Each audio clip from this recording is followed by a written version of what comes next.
DIANE Arbus was my mother, which means that the way in which I knew her was in terms of a kind of familiarity that I took for granted, as you have to if you live with somebody.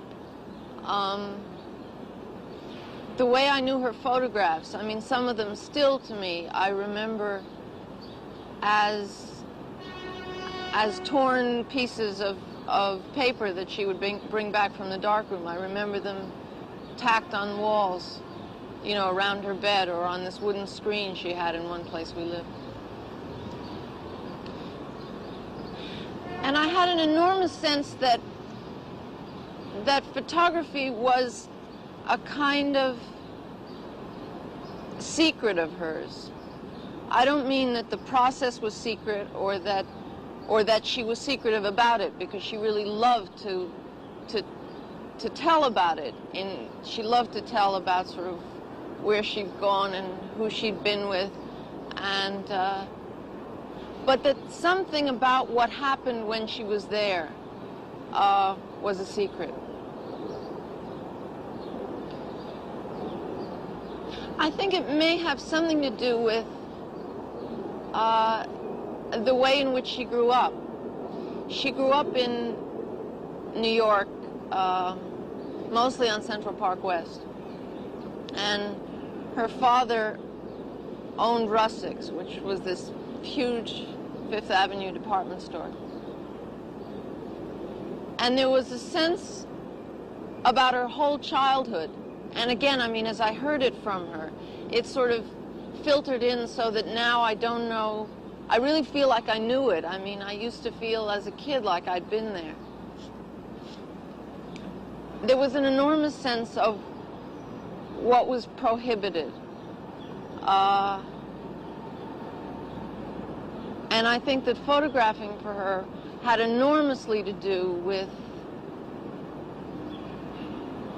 being able to discover that prohibitions didn't apply. In July 1971, my mother committed suicide. And shortly after that, Marvyn Israel, a very close friend of hers, and I felt that we wanted to do a book of her work together. So we began collecting not just the pictures, but sort of whatever material we could find. In 1970, she had given a class in Westbeth, which was where she lived. And we found out that one of the students in that class was a Japanese photographer named Ikko Narahara, who admired DIANE's work enormously. The problem was that he barely spoke any English at all. So what he had done was to go to the classes and bring along a tape recorder to record everything that was said, so that afterwards he could go home and see if he could try and understand it. So he lent us those tapes. The tapes were of very poor quality, so we asked Mary Claire Costello, who was a friend of DIANE's, to read DIANE's own words over glimpses of DIANE's photographs. My favorite thing is to go where I've never been. For me, there's something just about going into somebody else's house. When it comes time to go, if I have to take a bus to somewhere or if I have to take a cab uptown, it's like I've got a blind date in a sense. It's always seemed something like that to me. And sometimes I have a sinking feeling of, oh God, it's time and I really don't want to go. And then once I'm on my way, something terrific takes over about the sort of queasiness of it and how there's absolutely no method for control.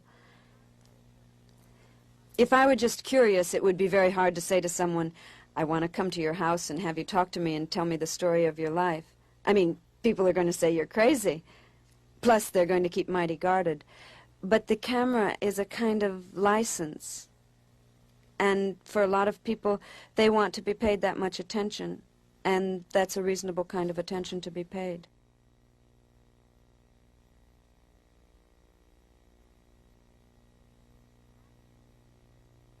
Actually, they tend to like me.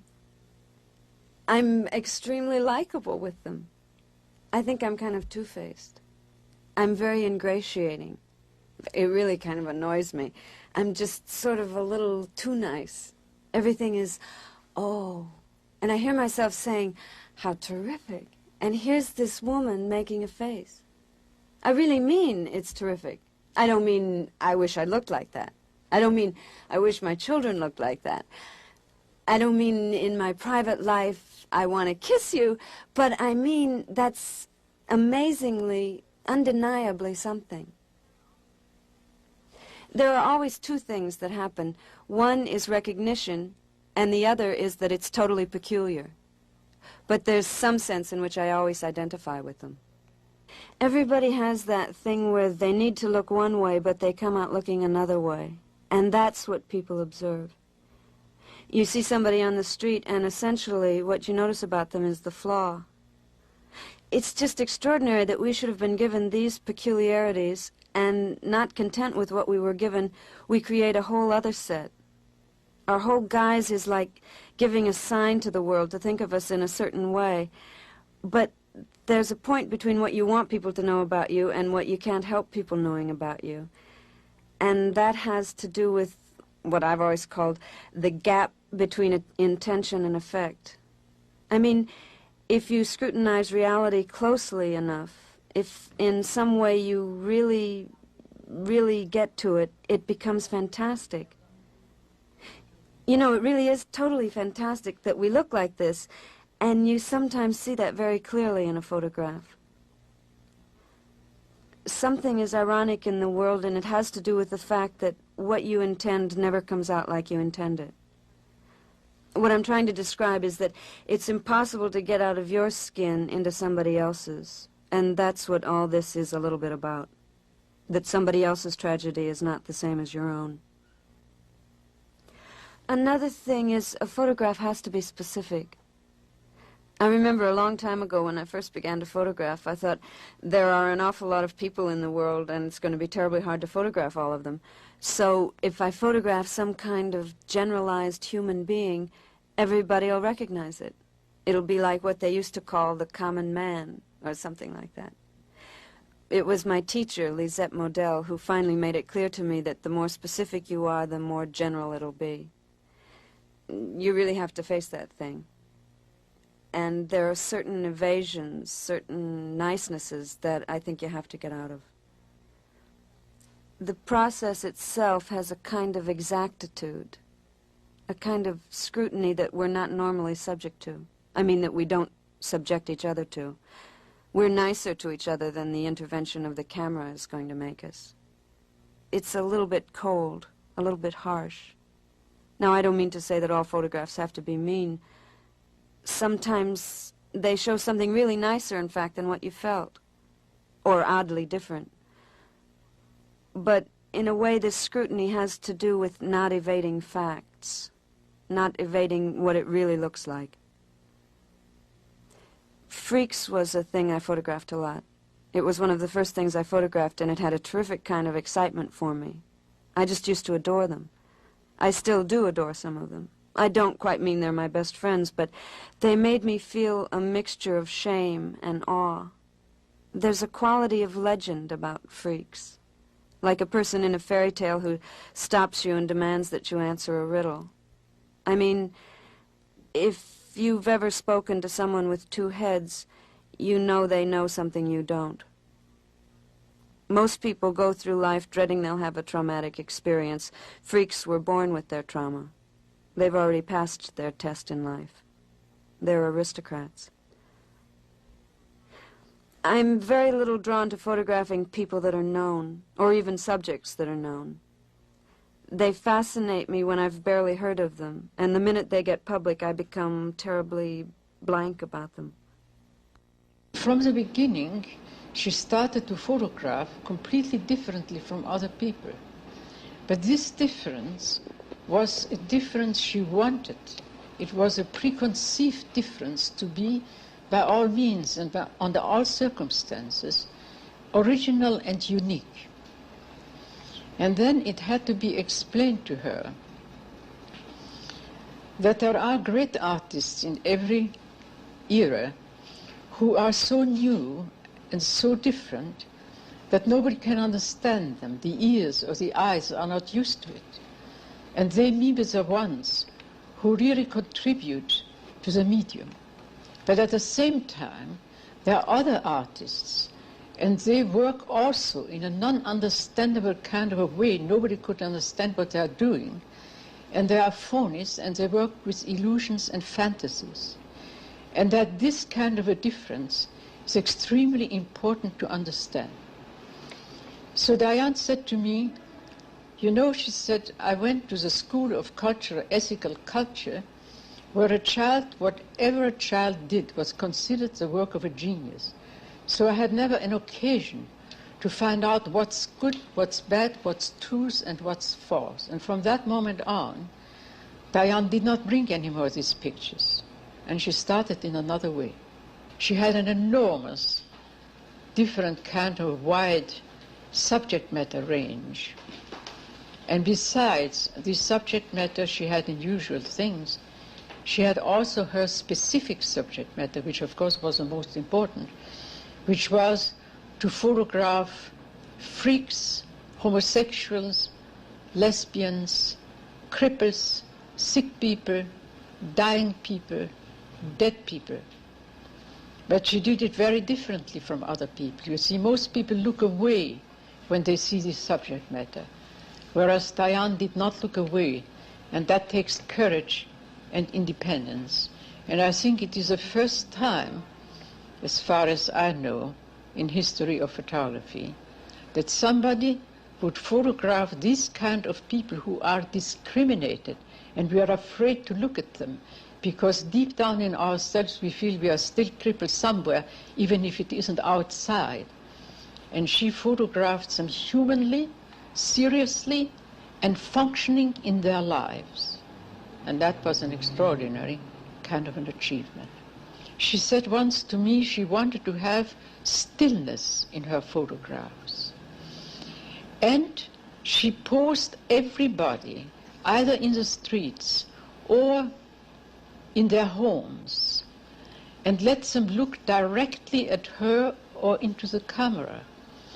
And by doing so, one would have believed that that would freeze the picture, but it was just the opposite. Her influence upon these people and their reaction to her made the picture as spontaneous as if it were not posed. That was a great contribution.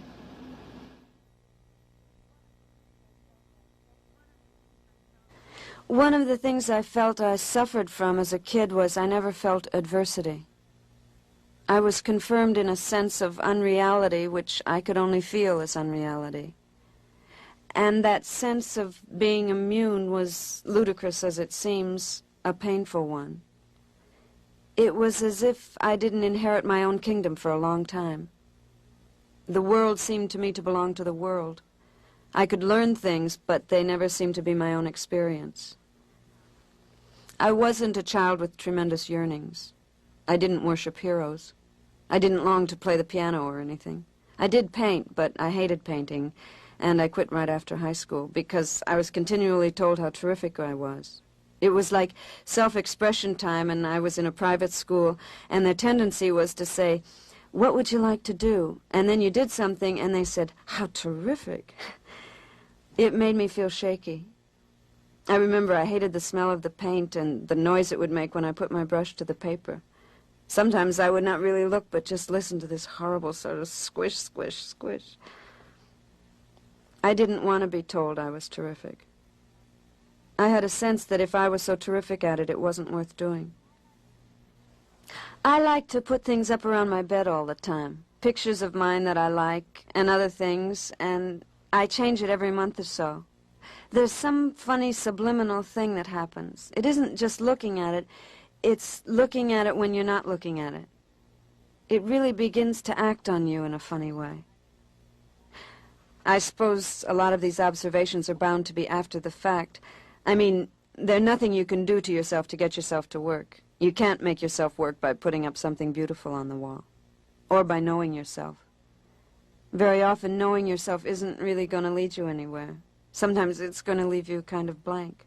Like, here I am, there's a me, I've got a history, I've got things that are mysterious to me in the world, and I've got things that bug me in the world, but there are moments when all that doesn't seem to avail.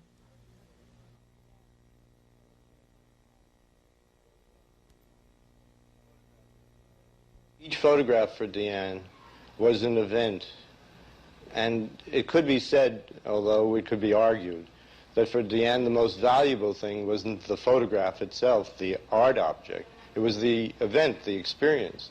I mean, she was absolutely moved by every single event that took place, and she would narrate them in detail. And she wouldn't just say, I took a photograph of so-and-so in their home, but it was the going there, the being there, the dialogue that came back and forth, the moments of even just waiting and no talk. It was an incredibly personal thing. And once you become an adventurer, because DIANE was really an adventurer, she went places that no one had ever gone to. They were scary. And once you have become an adventurer, you're geared to adventure. You seek out further adventures. And your life is really based upon them. And I've said that the photograph is like her trophy. It's what she received as the reward for this adventure, just like some guy climbs Mount Everest, you know, and he has a flag in his hand. And you see him there. DIANE has the photograph. I used to have a theory about photographing. It was a sense of getting in between two actions, or in between action and repose. I don't mean to make a big deal of it. It was just like an expression I didn't see or wouldn't have seen. One of the excitements of strobe at one time was that you were essentially blind at the moment you took the picture. I mean, it alters light enormously and reveals things you don't see. In fact, that's what made me really sick of it. I began to miss light like it really is. And now I'm trying to get back to some kind of obscurity, where at least there's normal obscurity. Lately, I've been struck with how I really love what you can't see in a photograph. An actual physical darkness. It's very thrilling for me to see darkness again.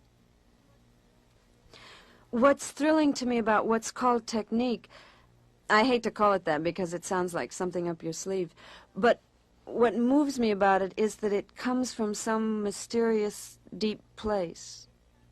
I mean, it can have something to do with the paper and the developer and all that stuff, but it comes mostly from some very deep choices somebody has made that take a long time and keep haunting them.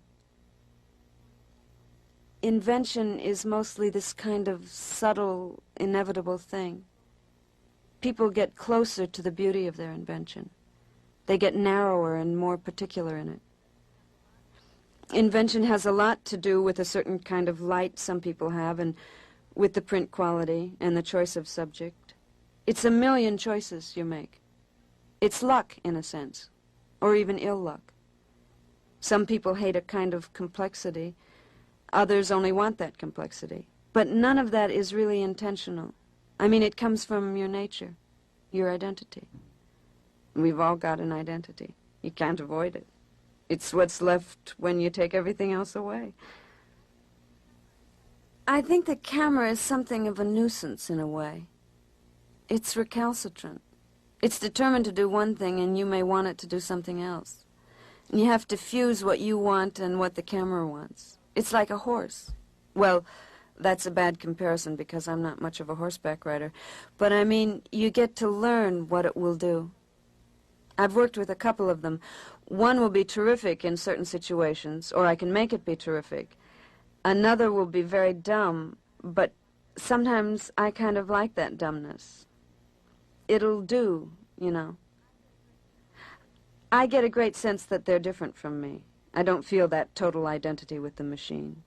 I mean, I can work it fine, although I'm not so great, actually. Sometimes when I'm winding it, it'll get stuck or something will go wrong, and I just start clicking everything, and suddenly, very often, it's all right again. That's my feeling about machines. If you sort of look the other way, they'll get fixed, except for certain ones. Very often when you go to photograph, it's like you're going for an event. Say it's a beauty contest. You picture it in your mind a little bit, that there'll be these people who'll be the judges and they'll be choosing the winner from all these contestants. And then you go there and it's not like that at all. Very often an event happens scattered, and the account of it will look to you in your mind like it's going to be very straight and photographable. But actually one person is over there and another person is over here, and they don't get together. Even when you go to do a family, you want to show the whole family, but how often are the mother and father and the two kids all on the same side of the room, unless you tell them to go there? I work from awkwardness. By that I mean I don't like to arrange things. If I stand in front of something, instead of arranging it, I arrange myself. I remember one summer I worked a lot in Washington Square Park. It must have been about 1966. And the park was divided. It had these walks, sort of like a sunburst, and there were these territories staked out. There were young hippie junkies down one row. There were lesbians down another, really tough, amazingly hardcore lesbians. And in the middle were winos. They were like the first echelon. And the girls who came from the Bronx to become hippies would have to sleep with the winos to get to sit on the other part with the junkie hippies. It was really remarkable. And I found it very scary. I mean, I could become a million things, but I could never become that, whatever all those people were. There were days I just couldn't do it, and then there were days I could. And then having done it a little, I could do it more. I got to know a few of them. I hung around a lot. They were very much like sculptures in a funny way. I was very keen to get very close to them, so I had to ask to photograph them. You can't get that close to somebody and not say a word, although I have done that. I have this funny thing, which is that I'm never afraid when I'm looking in the ground glass. This person could be approaching with a gun or something like that, and I'd have my eyes glued to the finder, and it wasn't like I was really vulnerable. It just seemed terrific what was happening. I mean, I'm sure there are limits. God knows when the troops start advancing on me, you do approach that stricken feeling where you perfectly can get killed. But there's a kind of power thing about the camera. I mean, everyone knows you've got some edge. You're carrying some slight magic which does something to them. It fixes them in a way. I used to think I was shy, and I got incredibly persistent in the shyness. I remember enjoying enormously the situation of being put off and having to wait. I still do. I suppose I use the waiting time for a kind of nervousness, for getting calm, or, I don't know, just waiting. It isn't such a productive time. It's a really boring time. I remember once I went to this female impersonator club, and I waited about 4 hours, and then I couldn't photograph.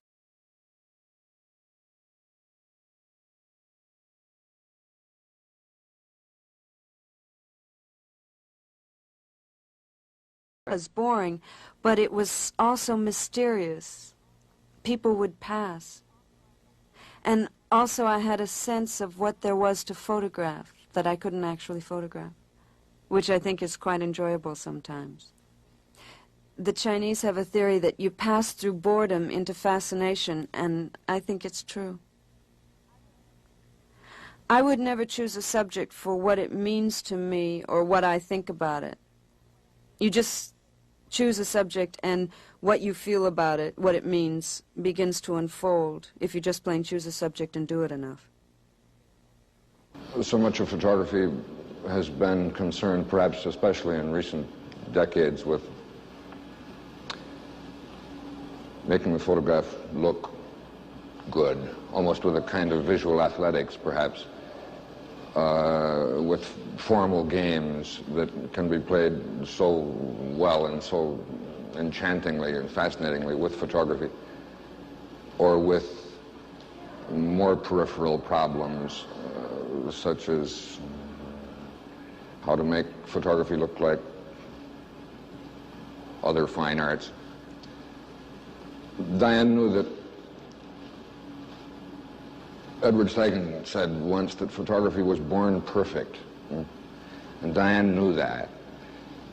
She knew that at its absolutely simplest, most primitive, most direct and unembellished way, the problem for the photographer was simply to understand absolutely and with precision and with sensitivity and with complete clarity what it was that was out there that you were looking at, and what were